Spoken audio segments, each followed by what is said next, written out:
Hey guys, thanks for tuning in again. I think I'm starting to finally get the hang of this now. Today we're going to be talking about emotional eating.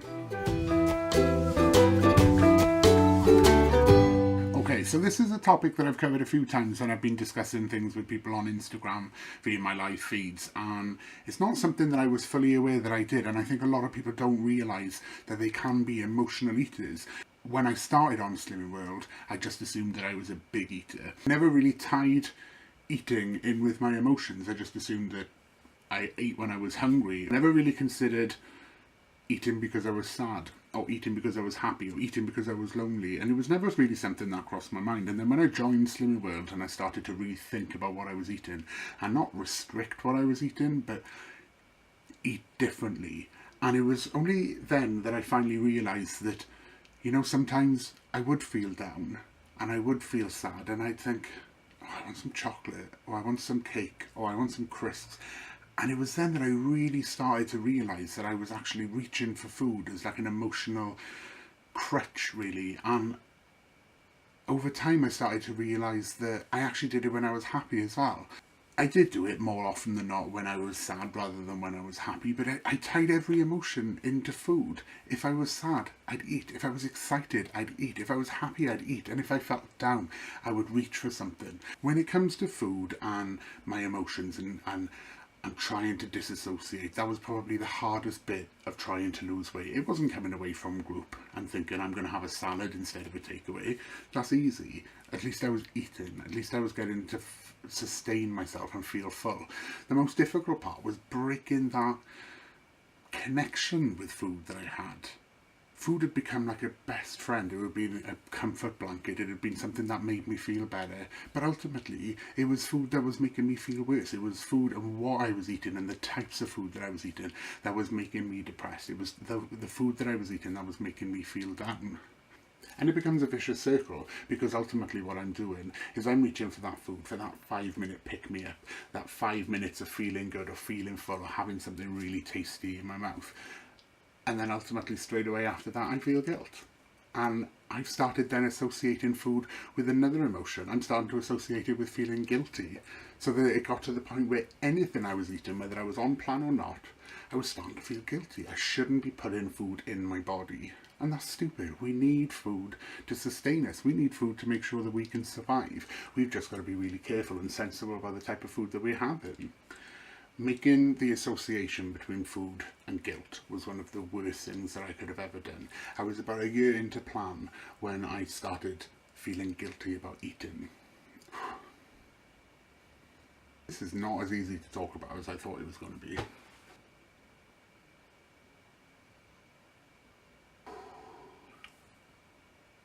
I was about a year into plan when I started feeling guilty about eating, and by that point I'd already lost over 6 stone. I started to live a little bit more. I started to go out a bit more, journey with my friends a bit more, get myself a bit more of a social life. With the loss of weight came a massive boost to my confidence, and as a result of that, I was going out a lot more.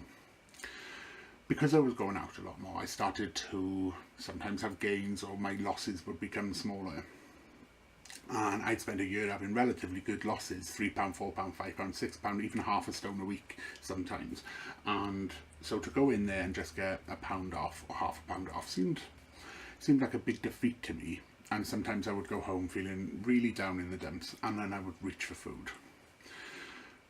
Because I was reaching for the wrong foods, as soon as I'd eaten it, even during eating it, I would sometimes be literally putting it in my mouth thinking, why am I doing this? But I would not stop. As soon as it was there, it was like an addiction. And I had to really learn to break away from that. But before I could do that, I got to this stage where I was just feeling guilt. And then I would feel bad for the rest of the day, or even going into the next day, to the point where even when I was eating food that was on plan, the stuff that they tell you is good for you, the pasta, the salad, the vegetables, all that kind of thing, anything that I was eating I was starting to associate with guilt, and I was feeling bad. And then I was going through waves for weeks and weeks, and I've never discussed this with anyone, so please bear with me if this gets a bit jumbled up, but I would go through weeks where I'd starve myself, not literally starve myself. I would eat, but it would be the bare minimum. I would stay away from food because anything that I was eating, I feel bad about. And then it'd get to the point where I would snap back and I'd be so hungry that I would eat anything that I could. And then I would feel guilty, and I was going round in circles, and this lasted for weeks and weeks. And do you know what? I can't even say that there was any benefit to it, because I didn't starve myself and go and weigh in and lose loads of weight. My body just didn't work like that.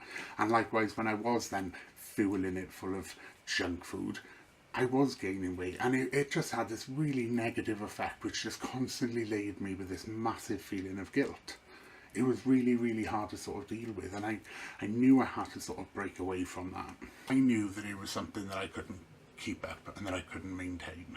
I had to start being better to myself, because those weeks where I wouldn't eat hardly anything, it didn't help. I didn't go and weigh and suddenly have £5 off. I was maintaining or having tiny losses, or sometimes even having gains. My body was just clinging on to anything that I would put in it, because I was holding out so long between meals, because every time I thought about eating, every time I wanted to have something, even if it was just grabbing an apple, I would feel guilty, like I was polluting my body, and I just let this infect my head, and it's something that we can't do to ourselves.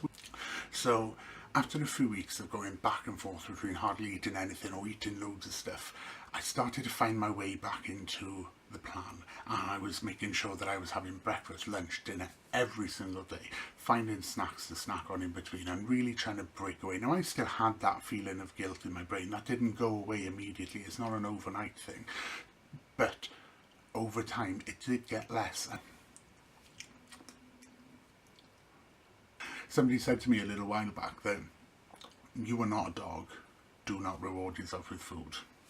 And that really resonated with me. That really sort of stuck in my brain, because that's exactly what we do. That's exactly what I've done, and it's no doubt exactly what a lot of you have done as well.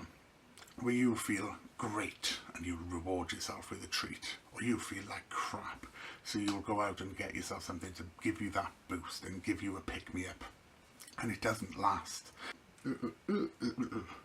Now, I've got a few little hints and tips that might be able to help. It's what I did. You might have something better, which if you do, let me know, because it's something I still struggle with every single day, but it's something that I'm determined I'm not going to let beat me. If I'm happy about something, I'll treat myself to something that's not food. When I'm losing weight, I don't want to think, yeah, I've lost £5, I'm going to have a takeaway. That's not going to do me any good. I'll spend the next week trying to get that takeaway off my body, and ultimately I'm not going to have such a great week next week. So what I'm doing instead is I'm going out and buying myself something. I got this bad boy, £4 in Primark, and I love it. I got this because I lost £5 a couple of weeks ago, so I bought myself a new t-shirt. Now I've got a t-shirt that fits, that I look good in, and it's not more food. I'm not putting anything negative into my body, but I'm still rewarding myself. And I tell you what, this t-shirt will last me a lot longer than the 5 minutes of happiness that a bar of chocolate will give me. And you don't have to go out and spend money. Reward yourself to a DVD night. Reward yourself to a hot bath and candles or something like that. Focus on you, and don't celebrate something amazing like a weight loss with something that ultimately is going to completely undo the weight loss. Pamper yourself. Don't treat yourself with food. The other thing that I find that I do is when I'm feeling sad. Now, that is the hardest part. When you're feeling sad, you get into an I don't care mode, and I'm best friends with the I don't care mode. Anybody who follows me on Instagram will have seen a massive wedge of sweets and treats and ice cream and crisps that I posted this week with I don't care, bye-bye plan, or whatever it was that I was saying. Luckily for me, I've got an incredible support network, so I had lots of people dropping me messages, commenting on it, saying, don't do it, stay away from it. In my head, I was done. I could not be bothered. I'd had a bad day in work, I'd had a bad day all day, I'd had a bad bloody week. All I wanted to do was make myself feel better with junk food. Luckily, even though I've got an incredible support network, I'm also really stubborn. However, that night, for some reason, I was not very well, and I was being sick. As a result, I stayed away from the food. Now, I can't put that down to willpower. I was genuinely ill. However, it was a lucky save for me, and it really got me thinking. And I think the fact that I had that save, for whatever reason it was, gave me that opportunity to look back on it, not with guilt, because I didn't eat it. Now, sometimes I will eat it, and I'll think, I really wish I didn't do that. I shouldn't have done it. I won't do it next time. And then when next time comes, I'm doing it again. This time, it was like I bypassed the guilt. So I didn't feel bad for eating it because I didn't eat it. But instead, I got a chance to think, oh my God, what if I had done that? I would have felt really crap afterwards. I would have gone away and had a much, much, much scarier time on those scales than what was necessary. So I'm glad that I've got a support network, and I'm glad that I was ill that day. So one of the things that really works for me is not being ill, but it's having people around me, whether it's real life, family, partners, parents, friends, or whether it's online, people you follow on Instagram, people who follow you on Twitter, people you talk to on Facebook, people who are willing to listen and to help because they are going through the exact same thing. So just remember, when you're feeling down, when you're feeling a bit crappy, when you think that the only thing that's going to make you feel better is reaching for a bar of chocolate or a milkshake or crisps or whatever it is that is your go-to, remember there is someone there who will talk you out of it, someone there who's been there, someone who has done it and is willing to say, put it down, don't do it, it's not worth it. And I think every single one of us has been in that position where we've done it and 5 minutes later we know it wasn't worth it. Now when it comes to disassociating that feeling, what I've had to start teaching myself is really being as methodical as I can and really breaking it down to its base form.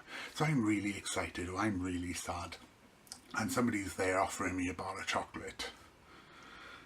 I want that chocolate. Chocolate! It's not going to make me feel better. If I'm on a high because something amazing has happened, I'm on a high. Having that bar of chocolate isn't going to make me go, yeah, this is even better now. Likewise, if I'm on a downer and I have that bar of chocolate, I don't suddenly think that all my woes have gone, the bills haven't suddenly been paid, or the kids aren't suddenly doing my head in. I don't have kids, I don't know why I use that as an example. The problems are still there. I've just problems with some chocolate in my mouth. It's not going to make me feel better, and this is what I've had to start thinking about. This is what I do every time. So when I'm walking around the supermarket and I'm thinking it's been really tough today, it's been a really bad day, I want that tub of ice cream. I just think it's not going to make me feel better, and I think about the negatives, and I'm starting to really associate the bad food with the negatives, and that's the only emotion I want to have with food, is by thinking that is bad. That is what made me sad before. That is what made me put on weight. That's why I couldn't fit into clothes, and that's why I couldn't go out and join in with my friends. It's because of that ice cream. It's because of that bread. It's because of that chocolate. It's because of whatever it is that I'm craving. And sometimes I'm not even craving anything in particular. I will eat anything, but I'm really trying hard. And it's not something that's going to be fixed overnight. It's something that I struggle with nearly every single day. But I'm proud to say I am winning that struggle. I'm trying my best not to be an emotional eater. Honestly, guys, the hardest part of emotional eating is realising that we do it. And as soon as we know there's something that we can go up against, something that we can battle and fight against, we're that much closer to actually overcoming it. Now, I don't know if I've been of any help to you today. Mostly I feel like I've just ranted on for a few minutes, but if you've got anything you want to add, tell me I'm wrong, tell me some advice, tell me how you're feeling, please use the comments below. Thanks for tuning in again, guys. I hope some of that made sense for you. If you want to see more, you can follow me on Instagram and Twitter. I am The Slimming Guy, and please remember to like and subscribe.